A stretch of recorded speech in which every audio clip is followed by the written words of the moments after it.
This podcast is brought to you by Legend Comics and Coffee in Omaha, Nebraska, located in scenic downtown Benson. They got a new location. It's absolutely gorgeous. Check it out.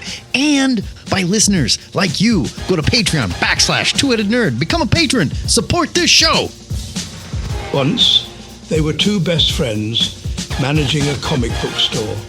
But when an innocent blood oath went wrong, the two found themselves trapped in the same body, imprisoned in a strange pyramid made of long boxes, buried deep below their hometown, where they are doomed to discuss comic books until the end of time. They were once Joe and Matt. Now they are known as the Two-Headed Nerd. And this is their podcast.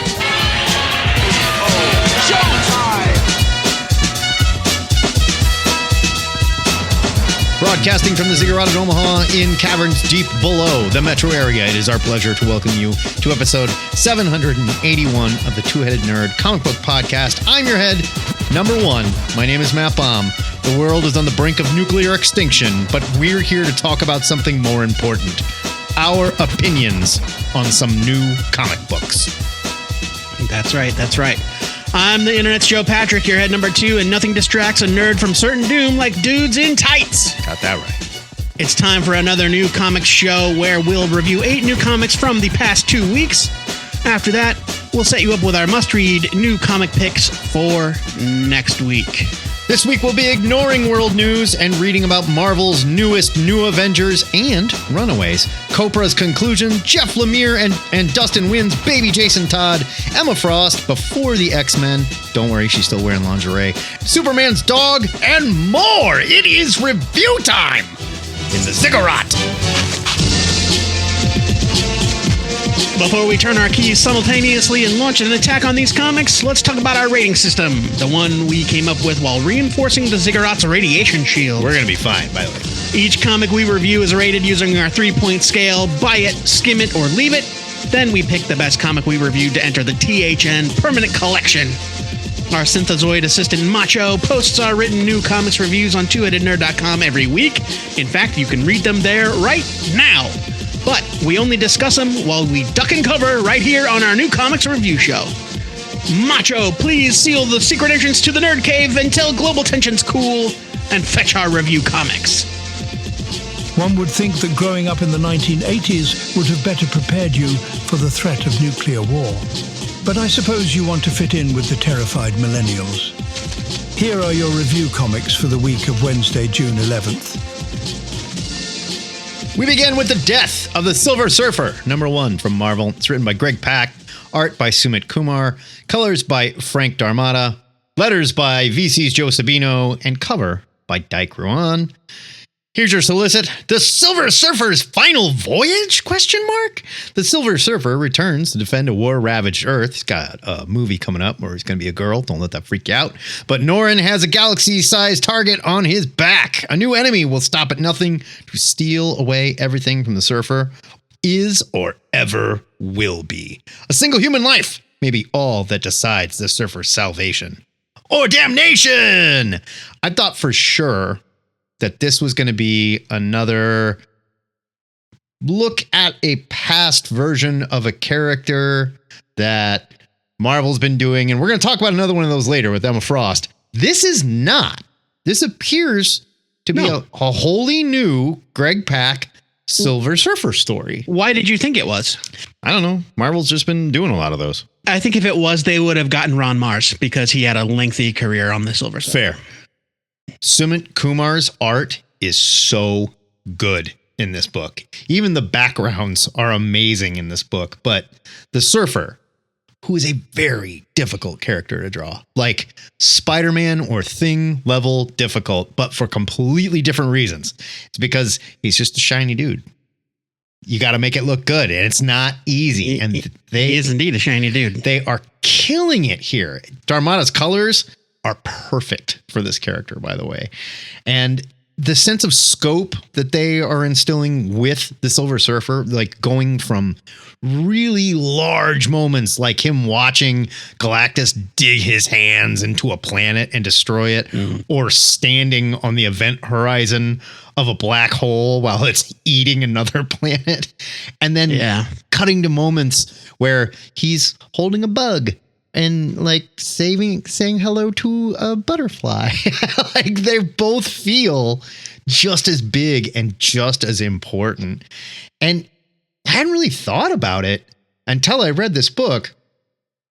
But Pack gives us a completely different vision of the Silver Surfer than we've had in a long time. Normally he shows up, he goes, I'm so sorry. This is my job. It sucks. I'm so much. Or he's tortured of what he's done in the past. Right. Or right. And he's just like, I'm sorry, folks. What can you do? And here he's like, you know what? I think I'm going to change something. I think I'm actually going to do something and change something. And we basically see him shutting down what is the Marvel Universe's version of, the war in the Ukraine right now, I guess. Santo Marco. And it's kind of incredible. It's a fun idea. In the meantime, we have like this new billionaire type character that sees aliens as a new hot way to sort of get away with anything, because they're not necessarily political. They're kind of apolitical. Like if you send the Fantastic Four in to stop the war in Ukraine, they're going to be like, why is America doing this? But when the Silver Surfer, who's an alien, does something like this, well, that's different. That opens all kinds of doors. They just can't control him.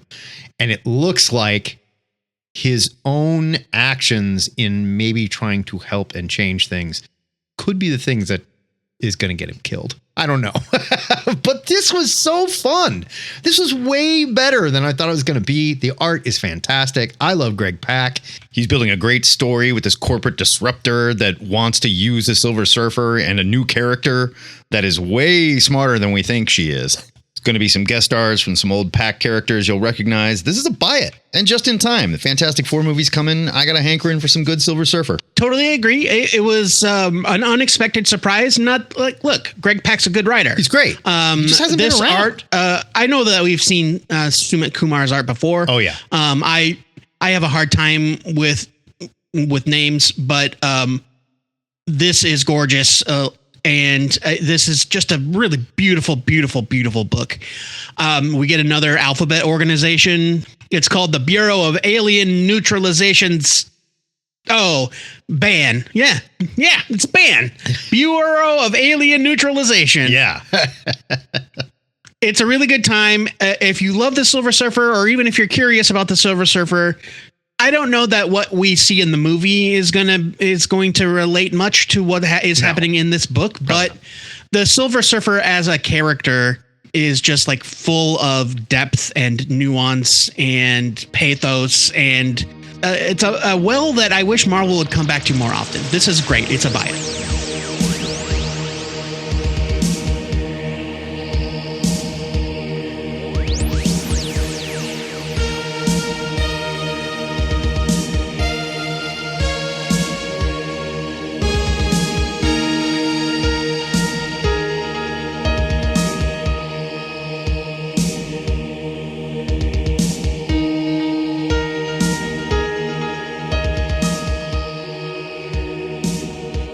Well, folks, don't call them the Thunderbolts. They're the new Avengers. Yeah. It's new, like the movie, get it? Yeah, I get it. It's New Avengers #1 from Marvel, written by Sam Humphries, art by Tom Lima, colors are by Rain Barreto, letters are by VC's Joe Sabino. That's 2 for 2, Sabino. Cover here is by Steven Segovia and Barreto. I don't know why they didn't just get Tom Lima to draw it, but I don't know either, because I don't like this cover. It's a fine cover. I don't like this cover. Look at the Black Widow's face. It is weird. The position of her arms are bizarre. I mean, like it is whatever. Weird, man. She's got really crazy big bug eyes. That's true. That's the worst part about this cover. It is 32 pages for $4.99. Here is most of your solicit. I have redacted some parts to protect from spoilers because when I got to that part of the book, I was very pleasantly surprised. Fair. Carnage, the Hulk, Namor, Clea, Wolverine, Some of those characters are in this book. Yeah. They are 5 of the most dangerous loners and anti-heroes in the Marvel Universe. Nothing could make them work together. But Bucky Barnes and the Black Widow are going to give it a shot. Bucky and Natasha need allies, but wrangling a team of killers and monsters presents its own dangers. Welcome to the new Avengers. Hope you survive the experience. First of all, how dare you? Yeah. That's the X-Men. There's X people here, Joe. Come on. What? Come on. They got their own Wolverine. What do you want? I mean, I guess. Look, never let it be said that Marvel allows an opportunity for corporate synergy to pass it by. This book was solicited as the Thunderbolts. It was advertised before the corpse of Bucky's most recent Thunderbolts mini had even cooled off. And now Sam Humphries and Tom Lemire are here. Surprise, it's actually called the New Avengers. I bet you didn't see that coming. Fight those us. Fight them. Jokes aside, I actually thought this was a lot of fun. The tone is a lot less serious than the Kelly and Lansing stuff that came before, but that's okay. It's not a covert ops squad. It's just a team with Carnage, Namor, and the goddamn Hulk on it. Some silliness is to be expected. That isn't to say that Humphries is ignoring what came before. Like, Bucky is still out there fighting the good fight against Emperor Doom when Natasha comes calling with an urgent mission. Not before they take the time for a brief booty call, because priorities. Sure. I really liked Humphries' take on the Bucky-Natasha relationship, that they've got this flirty thing going, that's this on-again, off-again thing. A friend of mine, Katie, I'm pals with her on comics internet, and she said, when did they decide that Bucky and Natasha were an item, like for real? Because the last time they addressed this was in Kelly Thompson's Black Widow, and they decided that it was too tragic and too painful for them to be together. I don't know is my answer to that. Well, I didn't read it. I don't really take it as they're together here. Like, I take it as they had sex. That happened. Well, like, yeah. I don't think they're sitting in a tree. Yeah, you know? You're like, right. That's true, Matt. Yeah. That's true. People Adults make do decisions. That. Yeah. You're absolutely right about that. After the sexy rendezvous, there's an ultra-violent rampage to thwart a classic mad scientist villain. I don't want to spoil anything. I'm just going to leave it at saying that I cackled when the big reveal was uncovered. Ton Lima's art is absolutely phenomenal here. I don't know where this guy's been keeping himself. I was really impressed. Tom Lima, I don't even know who he is. Like, even when you search online, he's done some very, very, very indie stuff. Yeah. But very little of it. Everything from the character work to the designs and to the backgrounds and to the layouts, awesome. Great knack for action scenes as well. Rain Barreto's colors are very beautiful. It all comes together into this like very appealing and bloody, like really very violent package. The marketing machine is in full steam ahead mode right here. But New Avengers 1 is a blast to read. We only meet about half the team so far. Humphries is going to have to bend over backwards to justify how the likes of Hulk and Carnage work on it. Even the Eddie Brock good guy Carnage. Yeah, I don't know how they're going to sell this. How's that going to work? The Hulk especially. The PKJ Hulk, I'm like, what? Right. No way. We'll see. I mean, but I think Humphries has earned the right to try, so we'll see. I'll be back to read more. I'm giving this a buy it. I did not look forward to reading this comic at all because everything about it looks like cash grab. Oh, crap. Thunderbolts didn't make as much money as we thought it was going to, but I guess we got to put this out anyway. Right. But it wasn't. Sam Humphries gave this book a ton of personality. The art is so good. It's so good that I can't believe this dude didn't do the cover. Just take any one of these panels and make it the cover, you know? But that page where they find Laura at the facility or whatever, and she is just tearing through. Awesome. I was breathtaking. And she's not wearing that stupid costume that she was in for a little. No, she's back in her good costume. Yeah, thank God. Good. This book was just better than it had any right to be. It's remains to see how long something like this goes. They're not going to be replacing the other Avengers title. So certainly not. No. Why we need a new Avengers here? I don't know. They're going to have to sell us on that as well. We'll see. I mean, I think Humphreys might be able to pull it off because I thought this was going to be garbage. I had a lot of fun with it, though. I'm giving it a buy it. Clea, for example, is a character that I would say, if you asked me, Joe, what do you think about Clea being in the Thunderbolts or the New Avengers? I would say that's stupid. Yeah. Why would Clea join a team of any kind? Or Carnage or fucking Namor. Why would Namor do it? Well, Namor, I can at least excuse because he knows Bucky from the war. I mean, I suppose, but it's been a long time since Namor's been the kind of guy that would join a team. A little bit. So yeah, and they do. They address it. But there's a reason why Clea is coming, and I think it's kind of brilliant. And so we'll see. We'll see what happens. Humphreys is doing a nice job here, and I don't think he had an easy task. I think they came to him and said, "You're going to write this book," and he went, "Oh, okay. Let me see what I can do." And he did good. Right. Yeah, he did.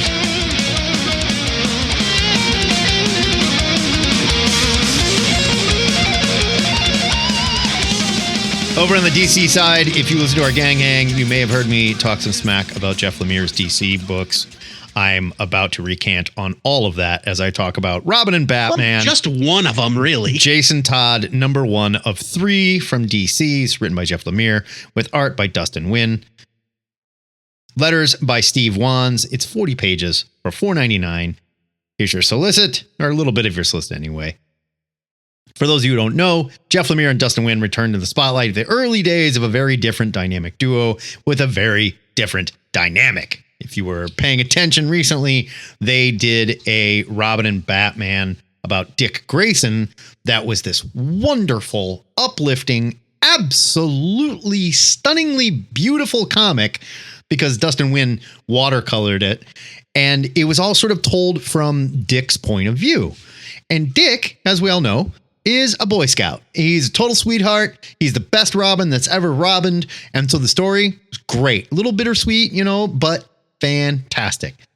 Jason Todd is a mess. If you know anything about Jason Todd, you probably know the Joker beat his brains in with a crowbar, and he came back and had guns and whatnot.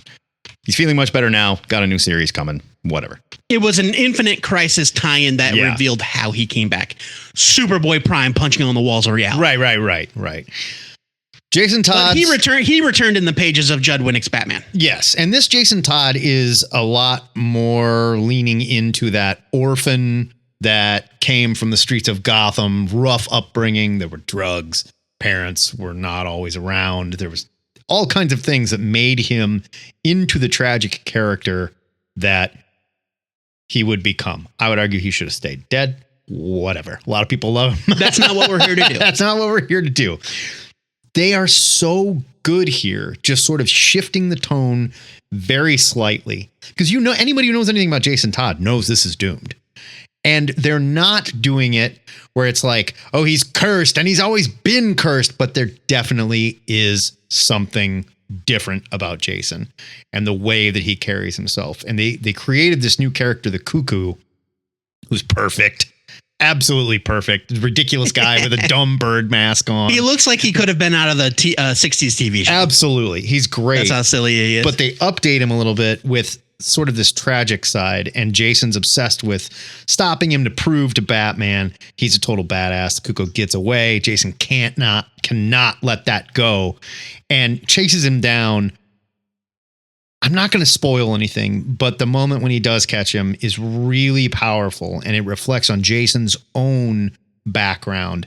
And you can see in this moment why he is the flawed character that he is. By the way, Dustin Nguyen never needs to draw anything again. Just give him a watercolor set and let him go to work. Every one of these pages looked like they just took one of his paintings, scanned it, and stuck it in the book. I cannot believe how good the watercolors work here. That's kind of how it works. I mean, yes, but I mean, like, they look like full-size paintings that they shrunk down. Yeah, unless I'm not sure how he works these days. He might paint traditionally. He might do digital watercolors. Who knows? I don't know. If this is digital watercolors, I could not tell. Blown away. I cannot tell. It's just amazing how good this looks. And the watercolors lend itself to sort of this dreamy reflection on the past thing that's going on. This book is incredible. The last time they did a Robin and Batman, it was up for all manner of awards and it cleaned house. It wouldn't surprise me if this one does too. Giving this a buy it, and I don't give a shit about Jason Todd. This reminded me of my favorite Jason Todd story ever, which was Batman 424. Google it, look it up, read the synopsis if you're curious. I don't want to spoil it because it is very reminiscent of the end of this issue. Yeah, definitely. And but I love that. I love that take. I love the kind of uncertainty. Now, we do get some definitive answers in Robin and Batman #1, but still in the moment, I was like, oh, shit. Well, that's the trick with Jason Todd, right? You're just waiting for him to fail. You're always waiting for this character to fail. And people are telling Batman, this kid's going to fail. And Batman's, unlike Dick Grayson, where he was just like, I trust him. He's good to go. He always does the right thing. He's like, Jason could slip and ruin everything at any moment. Yeah. So Robin and Batman Volume 1 about Dick Grayson was, I think, a contender for my best mini Beppo that year. And it had one of the single greatest Batman and Alfred scenes that I've ever read, which is Alfred just speaking so candidly about Bruce putting this kid in danger. Just like the casualness that he's treating this child's well-being.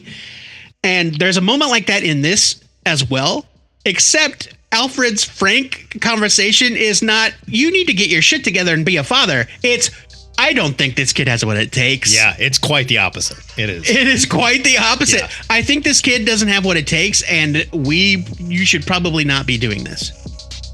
It's wonderful. It's beautiful. It's all the things Matt said. It's a buy it for me. I could go on for ages and Matt will be annoyed, but I'll stop. I'll just cut it all.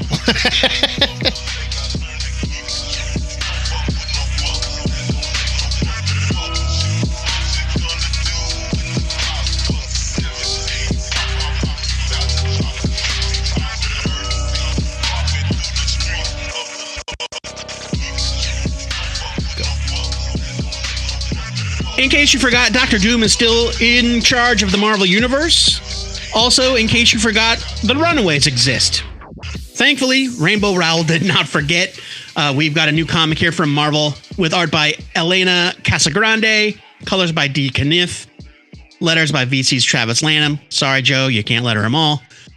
Cover on this one is by Stephanie Hans. It's 32 pages for $4.99. Here's your solicit. Nico Minoru has lost her girlfriend, her best friend, and her magic. With Carolina, Chase, and Alex all out of the picture, Gert's doing her best to shake the remaining Runaways out of running on autopilot. But when Dr. Doom tries to reclaim one of their own, Doombot, it's time to start running. It has been a long while since I followed the Adventures of the Runaways. I forgot about the Runaways. I more or less missed Rainbow's entire previous run. Yeah. Like I missed it. I skipped it as well. And that's why it got canceled. It's our fault, you realize. Yeah, it's our fault. I was peripherally aware of new characters like this genie character called Gib. I know that they had a Doombot like that had done a face turn, but that's about it. Fortunately, Rainbow Rowell is a skilled author, no stranger to strong character work. She was able to fill me in on the recent history. This issue takes place mere months after the end of the previous volume, even though some time has passed in the real world. And as she's filling us in, she pushes the plot forward at the same time.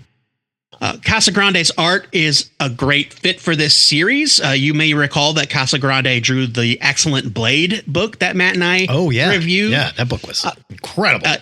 She dials down the harder edge that she gave her style in Blade in favor of a more youthful tone. And she's like a chameleon. She just kind of adapted to the subject matter. I didn't even recognize. Yeah, but you're absolutely right.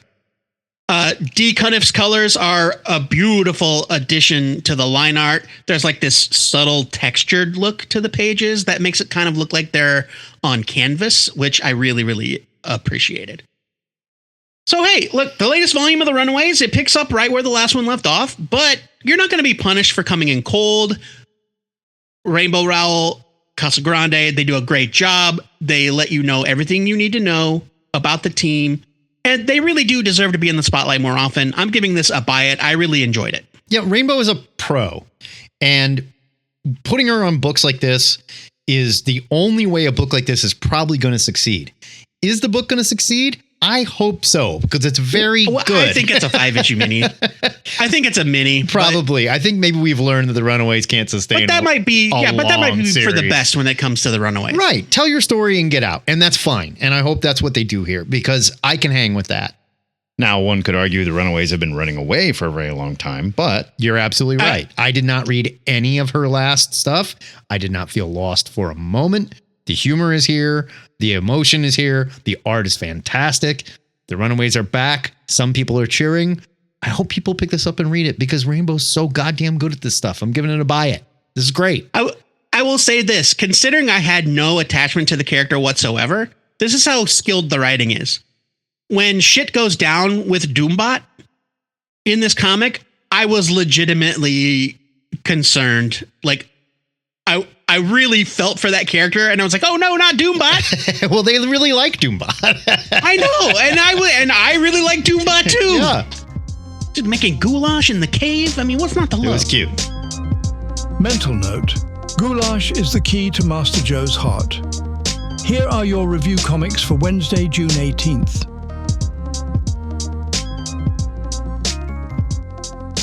Perverts celebrate. Emma Frost is back in her own pre-X-Men story. Emma Frost, the White Queen, #1 from Marvel.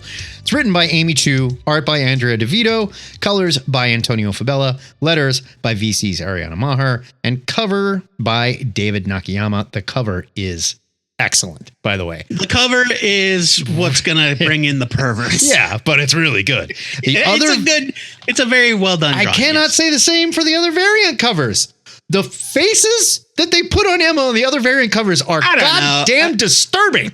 I did not like it. The other covers are much more artsy, and I liked some of those better. I did not like it. This is probably the sexiest one, I guess, if that's what you're after. I suppose. But you can feel okay reading about this because it's written by Amy Chu with art by Andrea DeVito, neither of whom are serving up cheesecake here, that are celebrating. What, women can't exploit women? They are not exploiting anything. They are celebrating Emma's sexuality because Emma uses her sexuality like a weapon.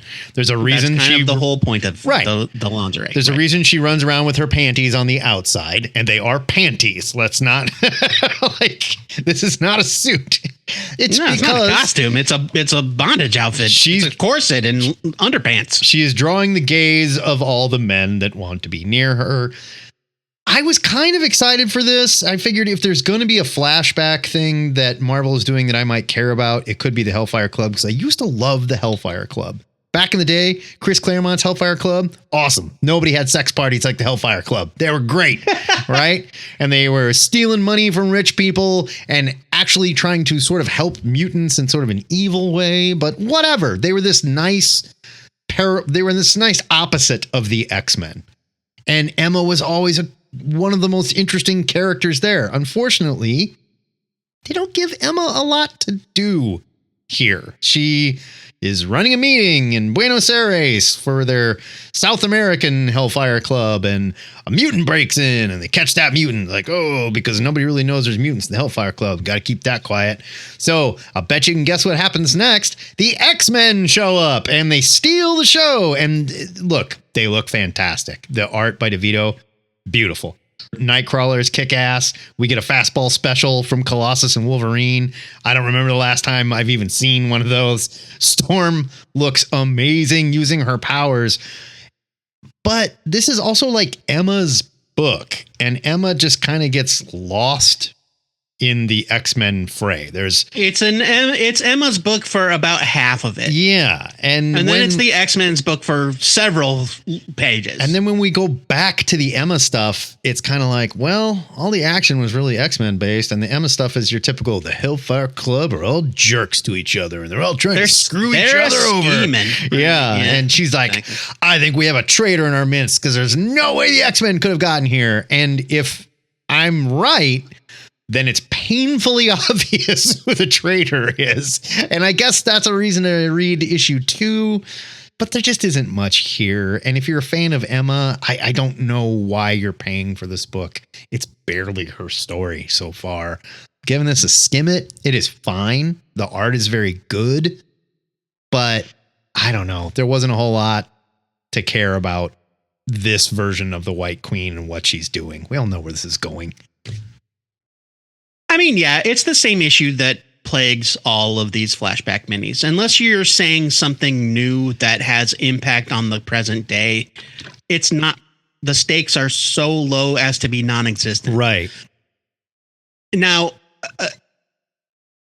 the art is stunning. It's very good. I thought Andrea DeVito is a fantastic artist. Once the X-Men showed up, it was already good, but those X-Men pages are incredible. Yeah, they're kick-ass. It's more action.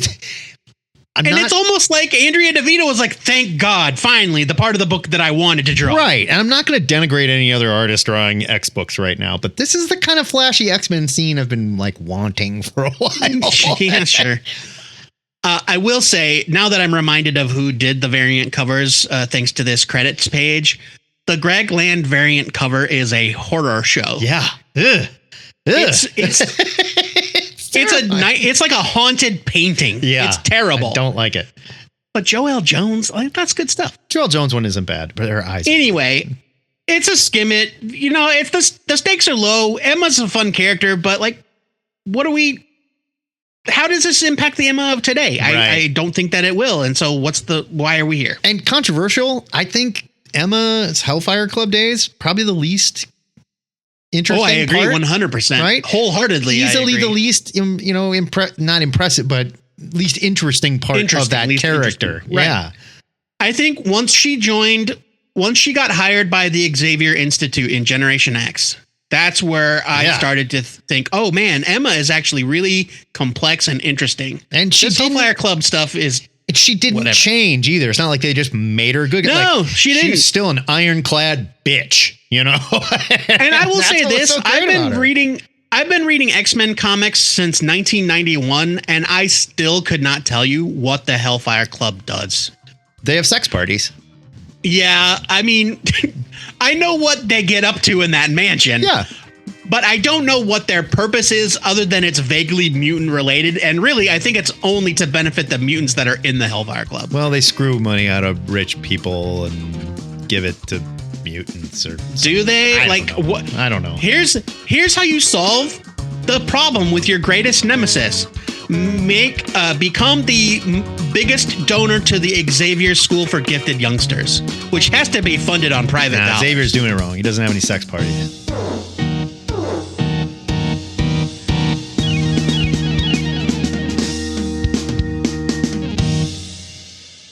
If you were looking to get absolutely emotionally wrecked this week, you could do way worse than picking up Krypto, the Last Dog of Krypton #1.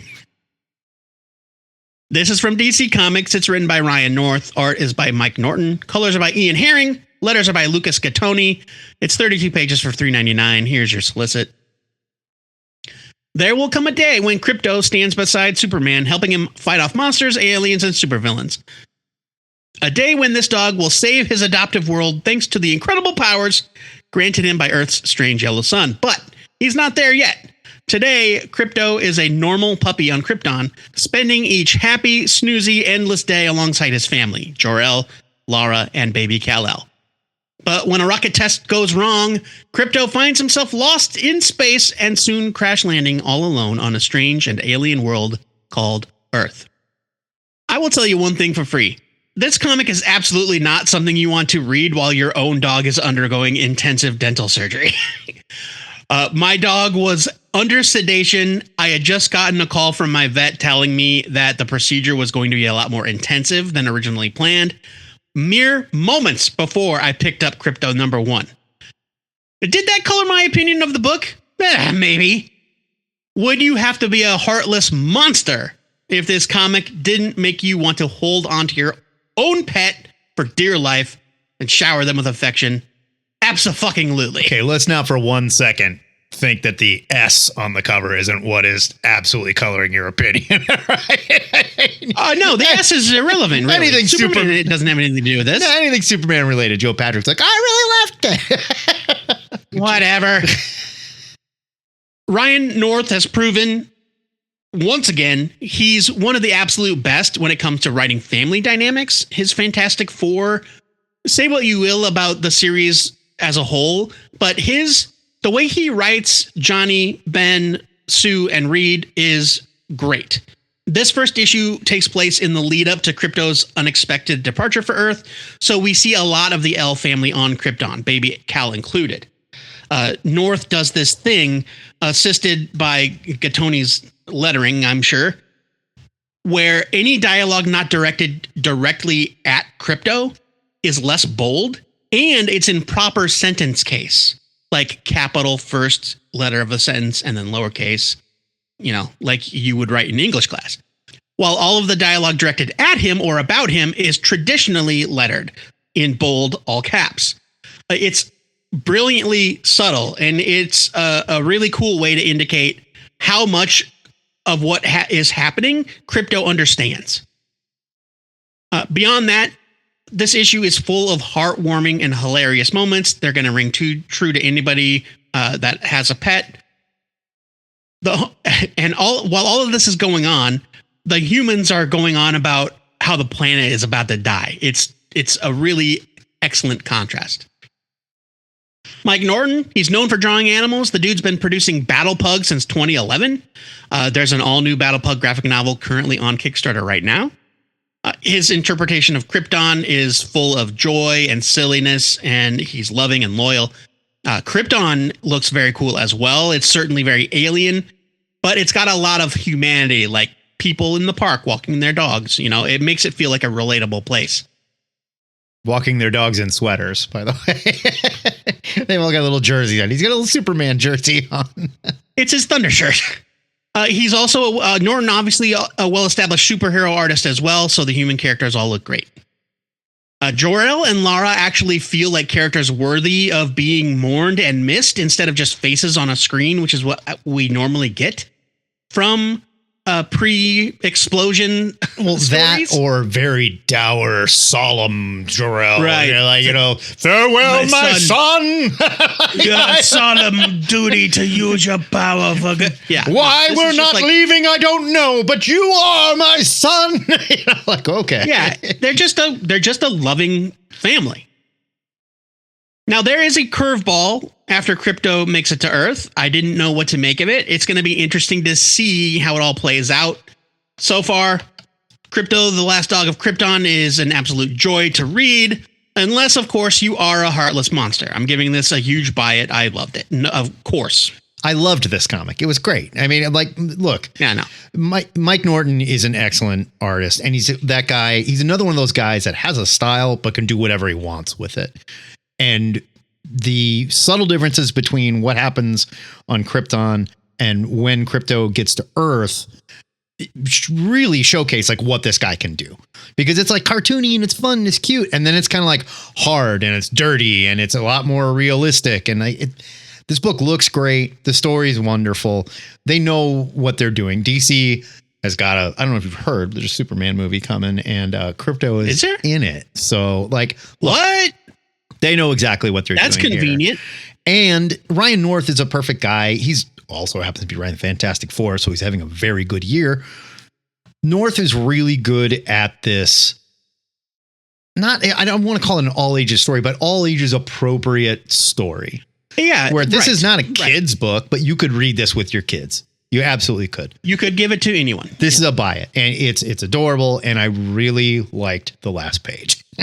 Really liked it. Yeah. Well, and so it's not just the character we see on the last page. It's the environment. Yeah. No spoilers. Makes me wonder if it's in continuity or not.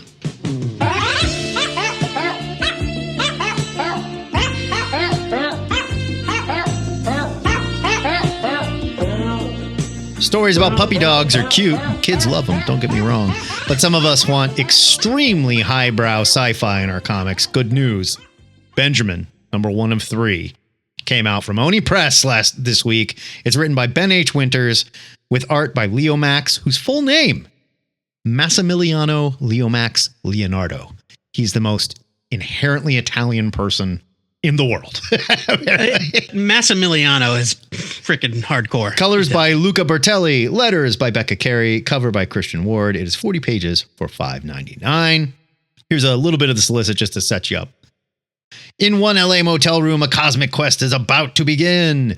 Edgar Award nominee, Philip K. Dick Award winner Ben H. Winters, who recently worked on the EC's Cruel Universe thing over at Oni and the Last Policeman trilogy, and rising star Leo Max, we all know who he is. He's totally great, are teaming up to tell the story of a hallucinatory second life of a brilliant author who imagined our desperate future, but never imagined he'd become a part of it.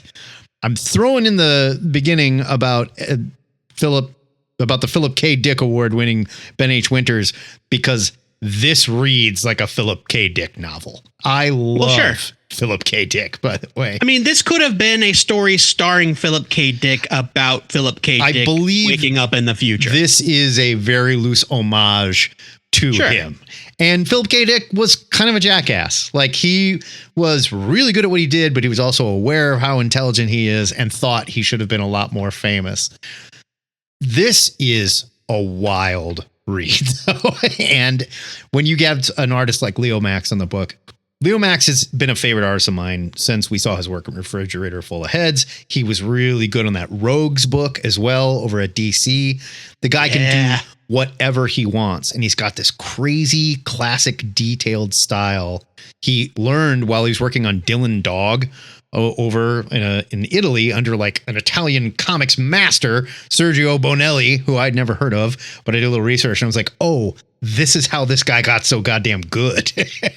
This book looks amazing, and it kind of goes in and out of very realistic slice of life scenes to these cosmic blown out panels with amazing colors.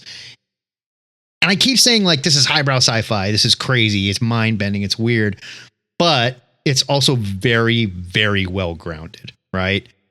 They tell you exactly what's going on. There's right in the first few pages, this guy died and now he's back. He does not know why. He bumps into the young man whose dad was a super fan and gave him all of Benjamin's books, which allows Leo Max to use all these bizarre little vignettes from the books and that are just interspersed in the story. It's so great. Benjamin remembers dying, but of course, because he's such an egomaniac, thinks he's been brought back for a grander purpose in the universe. And of course, it's got to be completely sci-fi bonkers as well, because that's how he thinks and how he wrote. But man, this book is fun as hell. It looks so good. The lettering is even outstanding.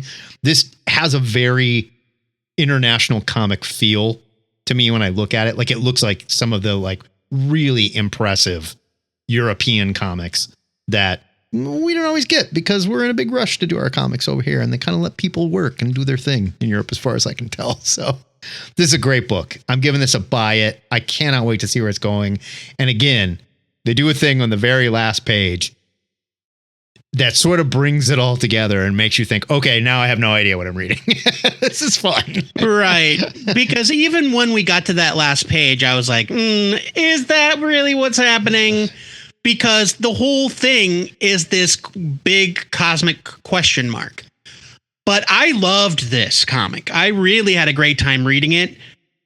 Leo Max is phenomenal. Matt hit the nail on the head talking about how much we loved him on past projects.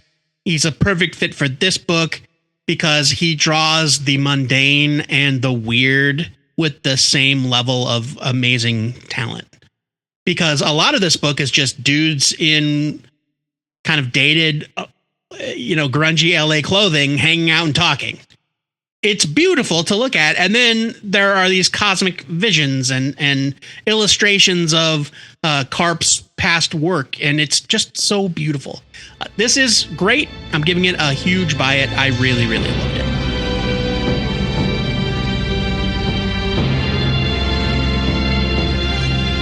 Our final review for this week is also the final issue of one of my favorite comics of the past decade. It's Copra number 50 from Image Comics. It's by Michel FIFA. It's 32 pages for $3.99. That's it. One name.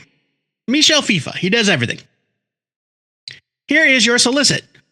The Death of Copra standalone epilogue marks a comic book milestone for the one-man comics juggernaut Michel FIFA, flipping the revenge genre on its head. Copra proves its creative dominance once again as it rides off into the sunset for its 50th and landmark final issue. Now, that doesn't really tell you anything about the comic other than it's the last one.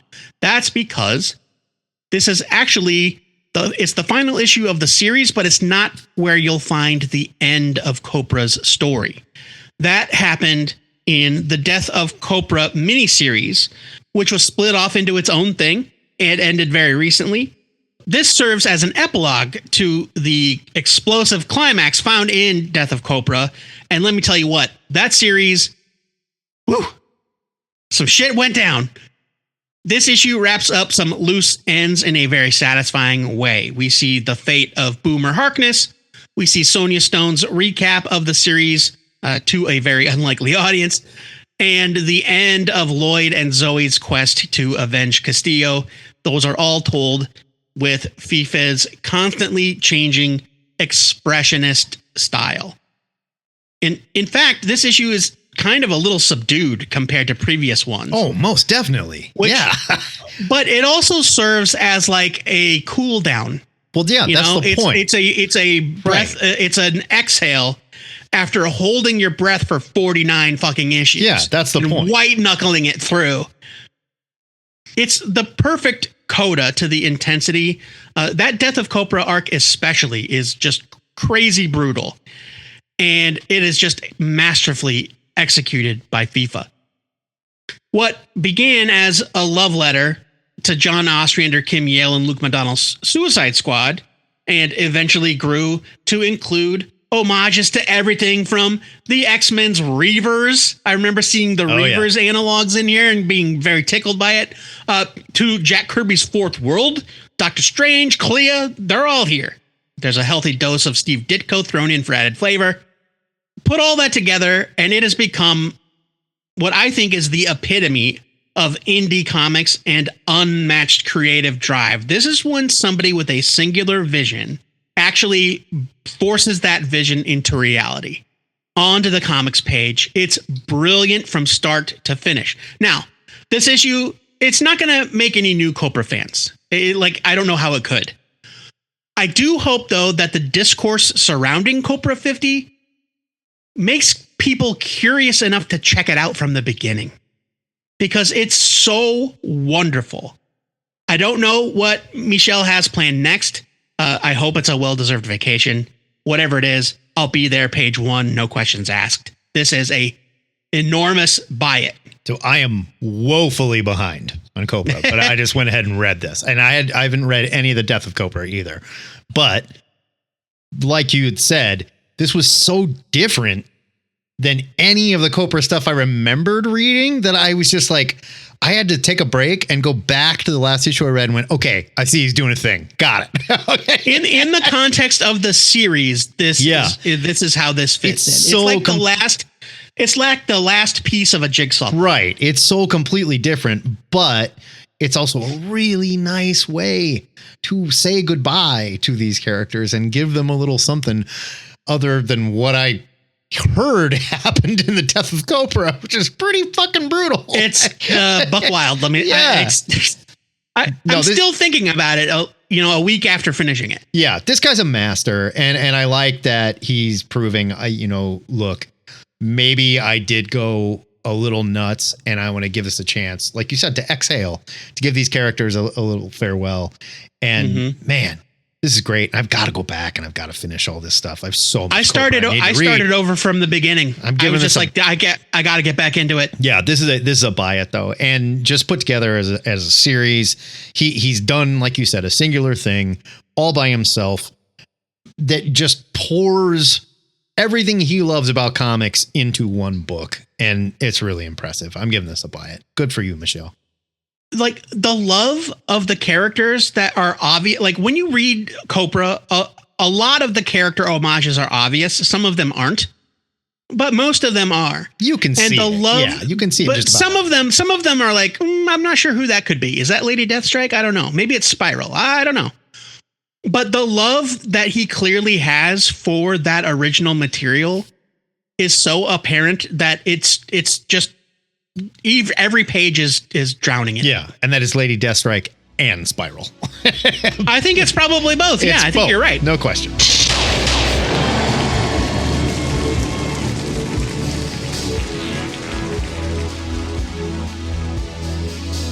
If the world isn't a smoldering kill zone soon, we'd love to hear what you thought of these comics and anything else you read on our Discord. Well, Slow down. Take a breath. Yep. If the world isn't a smoldering kill zone soon, we'd love to hear what you thought of these comics and anything else you're reading on our Discord, where we talk about new comics every single Wednesday. Honestly, every day, if I'm being honest. Yeah, all the time.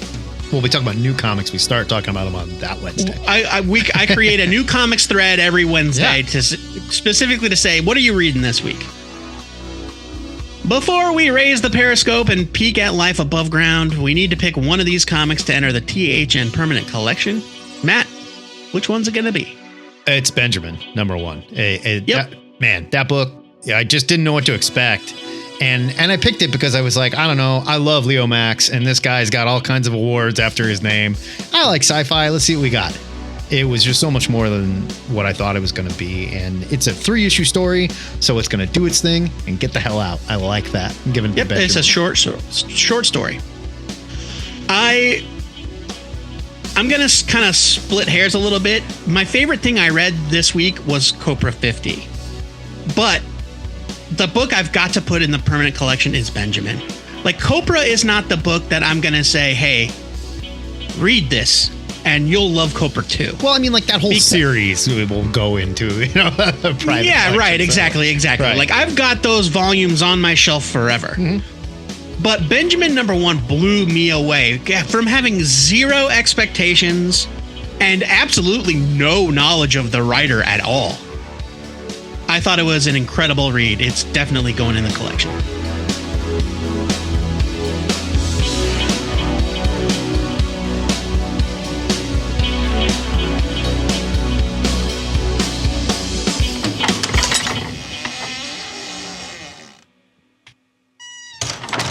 It's time to head up to the THN Sanctum Sanctorum to make our must-read comic picks for next Wednesday, June 25th. Joe, if you're going to tell these nerds to buy one comic book next week, what's it got to be?